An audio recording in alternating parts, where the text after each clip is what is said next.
Diogo atirou o telefone contra a parede, o estalo quando pelo apartamento luxuoso em Lisboa, enquanto Miguel observava, petrificado, o positivo no teste de gravidez que segurava. O que era para ser uma celebração virou caos quando Diogo gritou que o bebê não podia existir, forçando Miguel a fugir naquela noite, carregando o segredo que mudaria tudo. Mas o choque real veio semanas depois, quando Miguel descobriu que o ex de Diogo havia retornado, revelando que o casamento deles era apenas um contrato para esconder a verdade. Miguel acordou sobressaltado com o som de vidros se quebrando na sala. Ele piscou, ajustando os olhos à luz fraca do amanhecer filtrada pelas cortinas pesadas do quarto principal. O relógio marcava 6h15, e o ar cheirava a café fresco misturado com tensão. Ele se levantou devagar, o corpo ainda dolorido da noite anterior, e caminhou pelo corredor de mármore frio. Diogo estava lá, de costas para ele, os ombros largos tremendo de raiva. O que aconteceu? Perguntou Miguel, a voz baixa, tentando não escalar o que já parecia uma explosão iminente. Diogo se virou, os olhos azuis flamejantes, segurando os cacos do que fora seu smartphone. Ele voltou. O filho da puta do André voltou. Miguel sentiu um frio na espinha. André era o nome que Diogo evitava mencionar, o ex-amante que partira anos atrás, deixando Diogo destruído e a família pressionando por uma vida normal. O casamento deles, arranjado por advogados e cláusulas frias, era para ser a fachada perfeita. Miguel, o substituto ideal, jovem, discreto, disposto a assinar por estabilidade financeira e um vislumbre de afeto. Mas agora, com André de volta, tudo desmoronava. Miguel se encostou na parede, o coração acelerado. Ele havia descoberto a gravidez há 2 semanas, através da clínica de fertilização que Diogo insistira em usar para continuar a linhagem familiar. Era parte do contrato, um herdeiro via barriga de aluguel, mas com o DNA de Diogo e uma doadora anônima. Miguel, no entanto, havia-se envolvido mais do que o planejado, visitando a gestante, sentindo uma conexão com o bebê que crescia. Ele planejava contar a Diogo naquela manhã, mas as palavras travaram na garganta. O que você vai fazer? Murmurou ele, sabendo que a resposta definiria seu futuro. Diogo passou as mãos pelo cabelo loiro, desgrenhado. Eu não sei. A família. Eles vão enlouquecer se souberem que André está aqui. Meu pai já ameaça cortar tudo se eu não mantiver as aparências. A família de Diogo era uma das mais tradicionais de Portugal, donos de vinícolas no Douro, católicos devotos que viam o casamento gay como uma concessão moderna apenas para preservar o sobrenome. Miguel, órfão de pais conservadores que o expulsaram aos 18 por ser gay, aceitara o contrato por necessidade, mas aos poucos se iludira com momentos de ternura que Diogo oferecia. Durante o café da manhã forçado, Miguel observava Diogo mastigar sem apetite. E nós? O que acontece com o nosso acordo? Diogo hesitou, e nesse silêncio, Miguel sentiu a primeira fissura real. Eu preciso pensar. André quer conversar, diz que mudou. Miguel engoliu em seco, a náusea subindo não só pela gravidez indireta, mas pela traição iminente. Ele saiu para o trabalho, na pequena livraria em Alfama, onde os turistas compravam postais de fado e romances proibidos. Lá, entre pilhas de livros, ele refletiu sobre sua vida. Aos 28 anos, formado em literatura mas sem oportunidades, o contrato com Diogo parecia salvação. Agora, era prisão. A tarde trouxe mais tensão. Miguel recebeu uma mensagem da clínica. A gestante estava bem, o bebê saudável. Ele guardou o telefone, mas o peso da decisão crescia.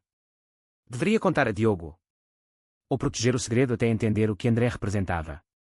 Ao voltar para casa, encontrou Diogo arrumado, perfume forte no ar.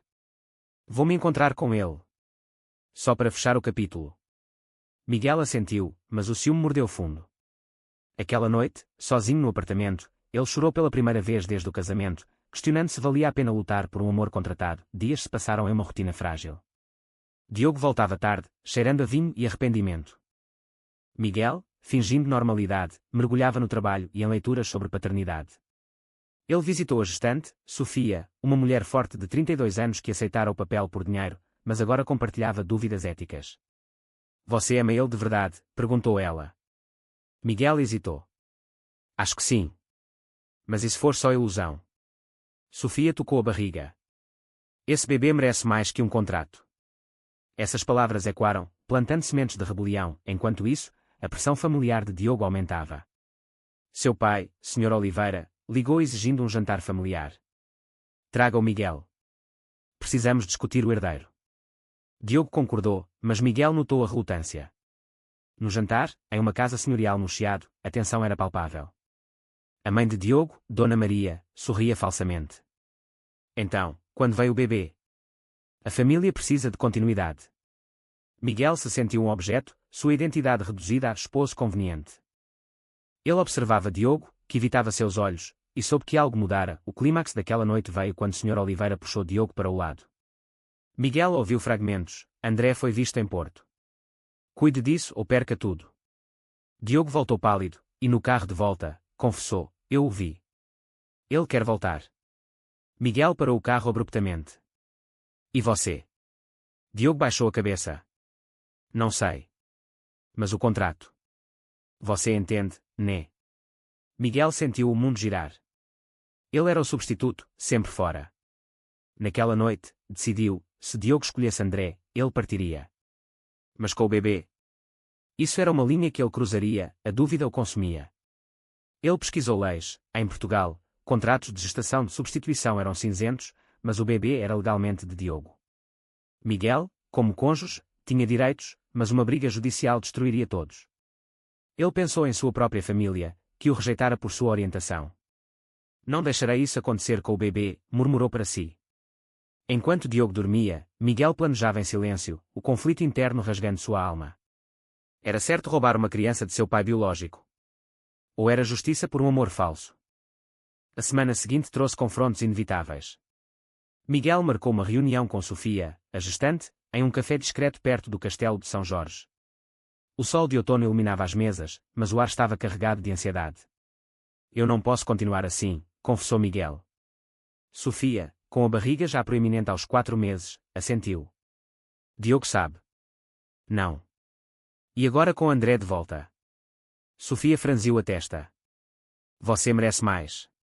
Mas o bebê é dele. Miguel sentiu o peso moral. Era egoísmo planejar fugir com a criança. Ou proteção contra uma família que via tudo como propriedade. De volta ao apartamento, Diogo esperava com uma garrafa de vinho aberta. Precisamos conversar. Miguel sentou, o coração na boca. Diogo explicou. André voltara de Espanha, arrependido, prometendo discrição. Ele me entende de um jeito que... Bem, você é ótimo, Miguel, mas isso era temporário. As palavras cortaram como faca. Miguel, contendo as lágrimas, rebateu, temporário. E o bebê? Diogo congelou. Bebê? Já. Miguel assentiu, revelando tudo. Diogo explodiu, isso complica tudo. A família quer um herdeiro, mas com André. Miguel viu a verdade. Ele era descartável. A traição se aprofundou quando Miguel descobriu mensagens no tablet de Diogo. André planejava um reencontro romântico, e Diogo respondia com entusiasmo. O ciúme virou raiva. Miguel confrontou Diogo naquela noite. Você me usou. Diogo defendeu-se. Foi o acordo. Você assinou por dinheiro. Miguel rebateu. Mas eu me apaixonei, idiota. Diogo baixou os olhos, culpado. Desculpe. Mas André é meu passado. E futuro. Miguel saiu batendo a porta, vagando pelas ruas de Lisboa, ufadicando de um bar próximo, ampliando sua dor, enquanto caminhava, refletia sobre as pressões sociais. Em Portugal, apesar da legalidade, gays ainda enfrentavam olhares julgadores, especialmente em círculos conservadores como o de Diogo. Sua própria expulsão familiar aos 18 marcara, pais devotos que preferiam um filho normal. Agora, repetia o ciclo. Ele ligou para um amigo, Tiago, também gay, que o ouviu. Saia daí, Miguel. Mas o bebê? Isso é sequestro. Miguel rebateu, é proteção. Diogo usaria como peão. Tiago alertou, pense no custo emocional.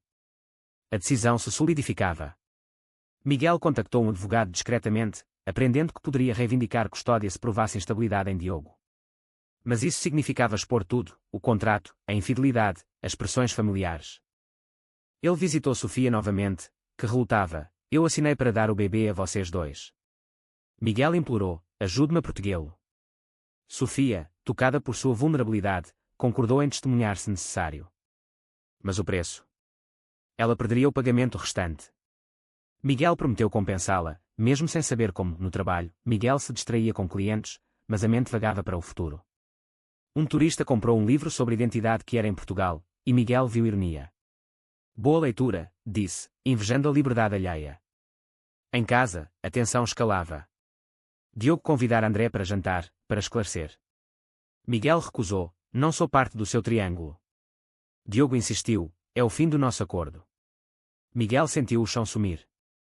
Naquela noite, sozinho no quarto de hóspedes, planejou a fuga, retirar dinheiro, arranjar moradia em Porto, longe da família de Diogo. O encontro com André aconteceu sem Miguel. Diogo voltou eufórico, mas culpado. Acabou. Escolhi você. Não, espere.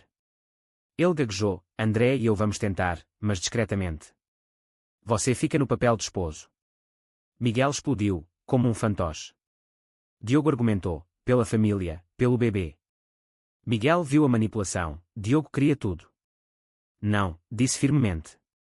Eu saio. Diogo ameaçou, o contrato te prende.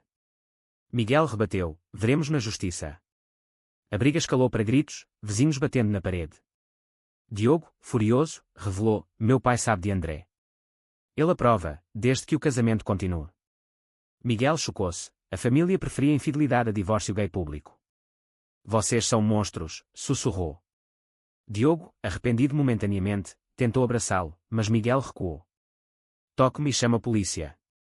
Diogo recuou, e Miguel trancou-se no quarto, chorando pela perda, não só de Diogo, mas da ilusão de família. Miguel acelerou os planos. Ele transferiu fundos conjuntos para uma conta secreta, sentindo culpa pelo roubo moral. Contactou Sofia, estou indo embora. Venha comigo.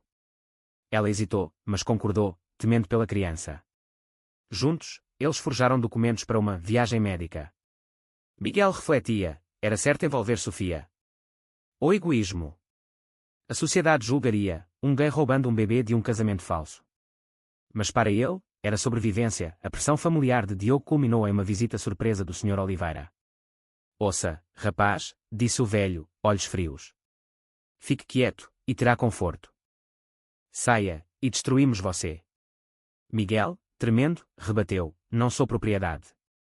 O velho riu, todos somos, na sociedade. Após a saída dele, Miguel soube, fugir era a única opção. Ele empacotou Essentials, o coração partido pela traição múltipla, de Diogo, da família, da sociedade que fingia aceitação. Enquanto esperava o momento, Miguel escreveu uma carta para Diogo, não enviada, eu te amei de verdade. Mas você me trocou. O bebê merece melhor. Lágrimas borravam a tinta. Ele pensou em sua juventude, lutando contra preconceitos em Tainguien. Não, em Portugal, mas ex-universais. A noite caiu, e Miguel, com Sofia, partiu para o comboio noturno para Porto. Diogo, em uma reunião com André, nem notou a ausência imediata. Mas quando descobrisse, o inferno viria. Em Porto, Miguel e Sofia se instalaram em um apartamento modesto no bairro da Ribeira, com vista para o Douro. O ar salgado do rio acalmava, mas a paranoia crescia.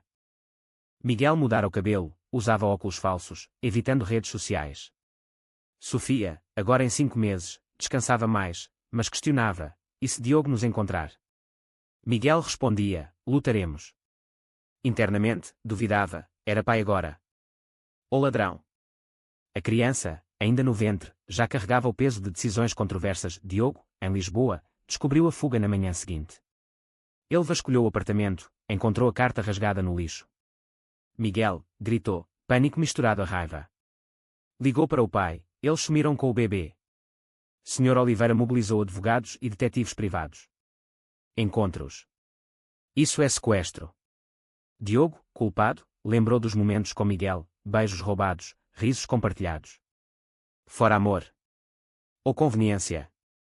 André, ao lado, consolava, deixe ir. Temos nós. Mas Diogo sentia vazio, a busca começou. Detetives rastrearam cartões de crédito, mas Miguel fora esperto, usando dinheiro vivo. Em Porto, Miguel arranjou emprego em uma biblioteca universitária, sob nome falso. Ele lia sobre direitos LGBT em Portugal, encontrando histórias semelhantes, casamentos forçados por pressão social, divórcios traumáticos. Isso o fortalecia, mas o isolamento pesava.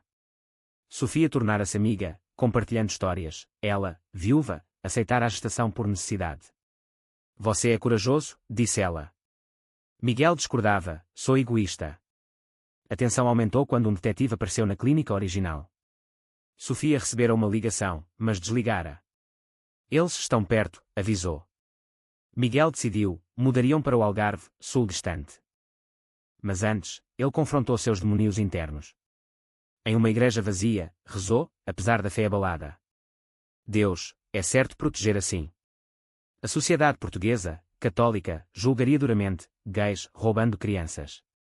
Mas Miguel via hipocrisia, famílias como a de Diogo escondendo pecados piores. Diogo, obcecado, viajou para Porto seguindo pistas falsas. André o acompanhava, mas discussões surgiam, por que tanto esforço? Pelo bebê ou por Miguel? Diogo admitia, os dois. André, ciumento, ameaçava partir. Diogo refletia, escolher André por nostalgia, mas Miguel trouxera estabilidade emocional. A família pressionava, aborta a busca pública, evite escândalo. Sr. Oliveira planejava anular o casamento, deserdar Diogo se necessário. Diogo sentia o preço, perda de identidade por conformidade. Em Faro, no Algarve, Miguel e Sofia se estabeleceram em uma casa alugada perto da praia. O sol quente contrastava com o frio interno. Miguel atendia turistas em um café, ouvindo sotaques variados. Uma noite, viu uma notícia: herdeiro desaparecido em família proeminente. Coração acelerado, ele soube que era sobre eles. Sofia, em 6 meses, sentia contrações falsas de estresse. Não aguento mais. Miguel prometeu, logo nasce, e seremos família. Mas era ilusão. Ele sonhava com Diogo, misturando amor e ódio. A caçada de Diogo levava a becos sem saída. Um detetive encontrou a trilha em Porto, mas perdeu no trem para Sul. Diogo confrontou o pai. Por que tanto ódio? Sr. Oliveira rebateu, pela reputação. Gays como vocês são tolerados, não celebrados. Diogo viu o preconceito arraigado, questionando sua submissão. André, cansado, partiu, escolha, eu ou a caça. Diogo escolheu a caça, percebendo que amava Miguel mais. Mas tarde demais, Miguel, em Faro, enfrentava dilemas éticos. Ele contactou um grupo de apoio LGBT local, anonimamente. Fugi com o bebê de um casamento falso. O conselheiro alertou, isso pode custar custódia permanente. Miguel chorou, mas ele me trocaria. O grupo debateu, direitos versus moral. Miguel saiu confuso, mas determinado. Sofia deu à luz prematuramente, em um hospital pequeno.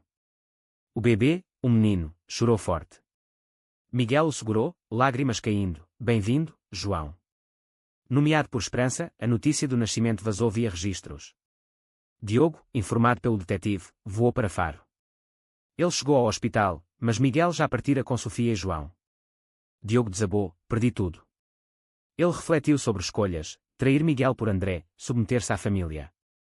Agora, sozinho, via o custo, isolamento emocional. Sr. Oliveira cortou fundos, resolva sozinho. Diogo, quebrado, jurou encontrar Miguel não por vingança, mas redenção. Em uma vila remota no Alentejo, Miguel se escondeu com Sofia e João. O bebê, frágil mas saudável, demandava cuidados constantes. Miguel trabalhava remotamente, escrevendo artigos anónimos sobre discriminação gay. Ele via João crescer, sentindo orgulho misturado a culpa. Desculpe, Diogo, murmurava. Sofia, agora mãe adotiva informal, questionava, e se ele mudar? Miguel duvidava, traição não se apaga. Mas o conflito interno persistia, era pai legítimo. O usurpador, File 4. A busca de Diogo ganhou ímpeto com uma pista, um artigo de Miguel publicado sob pseudonimo, mas com estilo reconhecível. Diogo, em Lisboa, devorava as palavras, críticas à sociedade hipócrita, ecos de suas conversas. É ele, disse ao detetive. Eles rastrearam o IP para o Alentejo. Diogo viajou sozinho, deixando a família para trás. No carro, refletia, anos de repressão, casando por pressão, traindo por fraqueza. Agora, pagava o preço, perda de amor verdadeiro. Miguel, na vila de Évora, vivia uma rotina simples. João, agora com 2 meses, sorria pela primeira vez, derretendo seu coração. Sofia arranjara emprego local, mas alertava, não podemos ficar para sempre. Miguel assentia, planejando emigrar para a Espanha. Mas o peso moral crescia, privar João de seu pai biológico. Ele escreveu um diário, escolhi proteção, mas a que custo? Trauma para todos. A sociedade, vista de longe, parecia menos opressora, mas ecos de preconceito persistiam em olhares curiosos. Diogo chegou a Évora, coração batendo forte. Ele vasculhou ruas antigas, templos romanos testemunhando sua angústia. Uma dica de um vizinho o levou à casa modesta. Ele bateu à porta, voz trêmula, Miguel, sou eu. Silêncio, então a porta abriu. Miguel, com João no colo, olhos largos de choque. O que você quer? Diogo, lágrimas nos olhos, caiu de joelhos, perdão. Errei tudo. Sofia observava, protetora, o confronto foi intenso. Miguel gritou, você me trocou. Pelo André, pela família. Diogo rebateu, fui covarde. André se foi, minha família me deserdou. Miguel zombou, justiça poética. Mas vendo a dor genuína, vacilou. Diogo pediu ver João, ele é meu filho. Miguel hesitou, mas permitiu. Diogo segurou o bebê, chorando, ele parece comigo. Miguel sentiu ciúme misturado a pena. Porque agora? Diogo confessou, perdi você e percebi que era amor real, não contrato. A conversa se estendeu pela noite. Miguel revelou mágoas, senti-me usado, invisível. Diogo admitiu, a pressão social me moldou. Pais católicos, negócios conservadores. Eles debateram ética, era certo Miguel fugir. Diogo argumentou, você me roubou a chance de ser pai. Miguel rebateu, você me roubou dignidade. Sofia mediou, parem de culpar. Pensem no bebê. João dormia tranquilo, alheio ao caos, a decisão pendia. Diogo propôs, volte comigo. Reformaremos tudo, sem contratos. Miguel duvidava, e a sociedade? Sua família. Diogo jurou, enfrento eles. Pelo nós. Mas Miguel via riscos, exposição, julgamento. Ele pensou em sua jornada, de substituto a fugitivo, agora protetor. O preço pago, amigos perdidos, carreira estagnada, saúde mental abalada. Diogo, similarmente, herança cortada, relacionamentos rompidos, na manhã seguinte, tensão alta. Diogo insistiu em ficar, ajudando com João. Miguel permitiu, testando. Dias se passaram em trégua frágil, Diogo cozinhava, trocava fraldas, reconquistando confiança. Mas sombras persistiam. Uma ligação do Sr. Oliveira, volta ou perca o nome. Diogo desligou, acabou. Miguel viu mudança, mas temia recaída. Internamente, lutava, perdoar traição. Ou proteger João sozinho, Sofia partiu para Lisboa, deixando-os sozinhos. Resolvam, disse. Miguel e Diogo enfrentaram verdades nuas. Diogo revelou, André era escape da pressão. Você era real. Miguel chorou, doí saber. Eles se abraçaram, primeiro toque em meses, cheio de emoção. Mas Miguel recuou, não assim. Preciso de tempo. Diogo assentiu, paciente, a alta trégua a quebrou quando detetives da família apareceram. Sr. Oliveira quer o neto. Diogo confrontou, saiam. Isso é minha família. A briga escalou, polícia envolvida. Miguel, aterrorizado, embalou João. Diogo defendeu, não toquem neles. Pela primeira vez, priorizava amor sobre legado. A família recuou, mas ameaçou o processo. Miguel, abalado, decidiu, não posso arriscar João. Ele planejou partir novamente, mas Diogo implorou, fique. Lutamos juntos. O dilema moral culminava, confiança renovada versus medo passado. Miguel refletia sobre sociedade, Portugal progredia, mas bolsões conservadores persistiam. Sua escolha definiria não só seu futuro, mas o de João. 5 dias viraram semanas em Évora, com Diogo provando lealdade. Ele cortou laços familiares definitivos, vendendo ações para a independência financeira. Miguel observava, coração amolecendo. João crescia, balbuciando sons que uniam os dois. Mas o conflito interno de Miguel persistia, perdoar completamente. Ele visitava um terapeuta local, discutindo traumas, rejeição familiar, casamento falso, fuga. O preço da felicidade é alto, disse o terapeuta. Miguel concordava, danos emocionais duradouros. Diogo, por sua vez, enfrentava seus demónios. Ele joina de um grupo de apoio para gays em famílias conservadoras, compartilhando histórias. Traí por medo, confessou. O grupo debateu, sociedade força escolhas erradas. Diogo via paralelos, muitos casamentos gays como fachadas. Ele retornava para Miguel com insights, precisamos ser autênticos. Miguel apreciava, mas questionava, e se a pressão voltar? Diogo jurava, não. Aprendi o custo. Um dia, Sr. Oliveira apareceu pessoalmente. Filho, volte. Aceitamos Miguel. Com condições. Diogo riu amargamente, condições. Não mais. O velho insistiu, pela herança, pelo nome. Diogo rebateu, o nome me envenenou. Adeus. Miguel, escondido, ouviu orgulhoso. Mas o velho partiu com ameaça, vocês lamentarão. A família iniciou processo por custódia, alegando instabilidade. Miguel e Diogo uniram forças contra isso. Advogados argumentaram, contrato inválido, traição de Diogo, proteção de Miguel. A corte portuguesa, progressista, ouviu. Testemunhas, Sofia, Tiago, até André, que admitiu a fé. O juiz questionou a ética, casamentos por contrato minam a instituição. Diogo testemunhou, errei, mas amo eles. Miguel, tremendo, falou, fugi por medo, mas paguei com solidão. O verdito, custódia compartilhada, casamento anulado se desejado, mas Miguel escolheu manter o casamento, reformado por amor genuíno. Eles se mudaram para uma casa em Sintra, longe de Lisboa. João crescia em paz, com 2 pais dedicados. Diogo trabalhava em vinícolas menores, livre. Miguel publicava um livro anónimo sobre sua história, sparking debates sociais, pressões em casais gays. A sociedade respondia, alguns aplaudiam coragem, outros condenavam roubo. Miguel refletia sobre as escolhas, traição, fuga, redenção. Cada decisão custara pedaços de alma, mas trouxera crescimento. Diogo, similarmente, de covarde a defensor. Eles discutiam noites adentro, foi certo eu fugir. Diogo respondia, doloroso, mas necessário para nos acordar. A família de Diogo, distante, ocasionalmente mandava cartões, sinal de trégua frágil. Anos depois, com João na escola, Miguel via o filho brincar, livre de preconceitos. Mas ecos permaneciam, amigos gays compartilhando lutas semelhantes. Miguel questionava, a sociedade mudara? Ou apenas tolerava? Diogo otimista, estamos mudando. Miguel, realista, via batalhas adiante, a história deles inspirou outros, casais questionando contratos sociais, famílias confrontando preconceitos. Mas o preço? Danos emocionais, relacionamentos rompidos, debates éticos. No fim, Miguel e Diogo sentavam no jardim, mãos entrelaçadas, João correndo. Paz conquistada, mas a que custo? Foi certo Miguel fugir com o bebê, considerando as circunstâncias, ou isso foi uma violação moral imperdoável?